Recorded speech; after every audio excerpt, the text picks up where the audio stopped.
বন্ধুরা, চিরসখা ধারাবাহিকের আজকের পর্বে দেখানো হয়েছে বর্ষার মা মিঠিদের বাড়িতে আসে। বর্ষার মা এসে কমলিনীকে যা খুশি তা বলতে থাকে, যদিও ঠাম্মি পিসিমণি সেই কথাগুলোর প্রতিবাদ করেন। উল্টো বর্ষার মা এসে কমলিনীকে বলে, আপনি তো নাটের গুরু। বুবলাই বর্ষার মাকে বলে, দেখুন, অকারণে আপনি আমার মায়ের সাথে এ ভাষায় কথা বলবেন না। উত্তরে বর্ষার মা বলে, ও আচ্ছা, তোমার মায়ের প্রতি দেখছি তোমার ভীষণ দরদ। তখনই মিঠি বর্ষার মায়ের মুখ পুরো বন্ধ করে দেয়। মিঠি বলে, আপনিও তো জানতেন বৌদি ভাইয়ের সম্রাট নামের ছেলেটার সাথে সম্পর্ক ছিল। শুধু কি সম্পর্ক, ওদের সম্পর্ক তো বিয়ে অবধি গড়ানোর কথা ছিল। কিন্তু হ্যাঁ, তার আগেই ছেলেটি ল্যাং মেরে চলে গেছে। এমনটা তো নয় যে আপনি এই সব কিছু জানতেন না। তখনই বর্ষার মা বলে, এইসব বাজে কথা কেন বলছো তুমি? হ্যাঁ, কেন বলছো? আর একবার যদি এইসব বাজে কথা বলো তো এক চড় মারবো। মিঠির ছোটদা ভাই বলে, আমার বোনকে চড় মারবেন এত বড় কথা? তার আগে আপনাকে আমার মুখোমুখি হতে হবে। তখনই পিসিমণি বলেন, এতদিন তো খুব ভালো মানুষই রূপ নিয়ে থাকতেন, আর এখন আস্তে আস্তে আসল রূপ বেরিয়ে আসছে। তখনই বর্ষার কাকিমা বলে, দেখুন, বিয়ের আগে প্রেম সম্পর্ক থাকতেই পারে, সেটা ছেলে হোক বা মেয়ে হোক, তাতে কি যায় আসে। মিঠি বলে, হ্যাঁ, বিয়ের আগে সম্পর্ক থাকতেই পারে।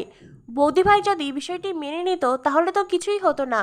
কিন্তু দেখুন, বৌদি ভাই আমাদের বাড়ির এইসব কথা আপনাদেরকে বলেছে, আর আপনারা আবার এই বাড়িতে এসে আমাদেরকে অপমান করছেন, বিশেষ করে আমার মাকে কথা শোনাচ্ছেন। এসব কথা কখনোই উঠতো না যদি না বৌদি ভাই আমাকে খোঁচা মারতো, আমার পিছনে লাগতো। শুধু কি প্রেম করেছে নাকি, ওই ছেলের সাথে তো বাড়ি থেকে পালিয়েও গিয়েছিল, 3 দিন বাড়ির বাইরে ছিল। আর এখানেই থেমে থাকেনি, এই নিয়ে তো থানা পুলিশও হয়েছে। আপনি তো সবটাই জানেন। কথাগুলো শুনে বুবলাই বলে, মিঠি, তুই যে কথাগুলো বলছিস সেগুলো কি সত্যি কথা? তখনই বর্ষা বলে, সবটা মিথ্যে। মিঠি বলে, বৌদি ভাই, তাহলে একটা কাজ করো, তুমি বরং প্রমাণ করে দাও আমি মিথ্যে কথা বলছি, আর তুমি বললে আমিও প্রমাণ করে দেই আমি যেটা বলছি সেটা সত্যি কি না।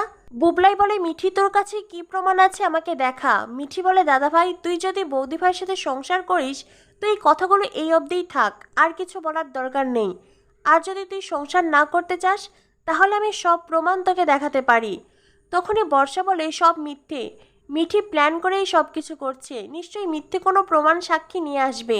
মিঠি বলে, ও আচ্ছা, তাই নাকি? তখনই বুবলাইকে বর্ষা বারবার করে বোঝাতে থাকে। বুবলাই বলে, তুমি নিজেকে প্রমাণ করো। পিসি ঠাম্মি বুবলাইকে বলে, যা হবার হয়ে গেছে, আর তাছাড়া একবার যখন বিয়ে হয়েই গেছে তখন আর অন্য কোনো পথ নেই, ওর সাথেই তোর সংসার করতে হবে। বুবলাই বলে, কে বলেছে পিসি ঠাম্মি পথ নেই? আছে তো। বর্ষা যদি নিজেকে নির্দোষ প্রমাণ করতে না পারে তো আমি ওকে ডিভোর্স দেব। কথাটা শুনেই বর্ষার চোখ মুখ শুকিয়ে আসে। তো বন্ধুরা, কি হতে চলেছে চিরসখা ধারাবাহিকে? পরবর্তী আপডেট পেতে আমাদের সাথেই থেকো। ধন্যবাদ সবাইকে।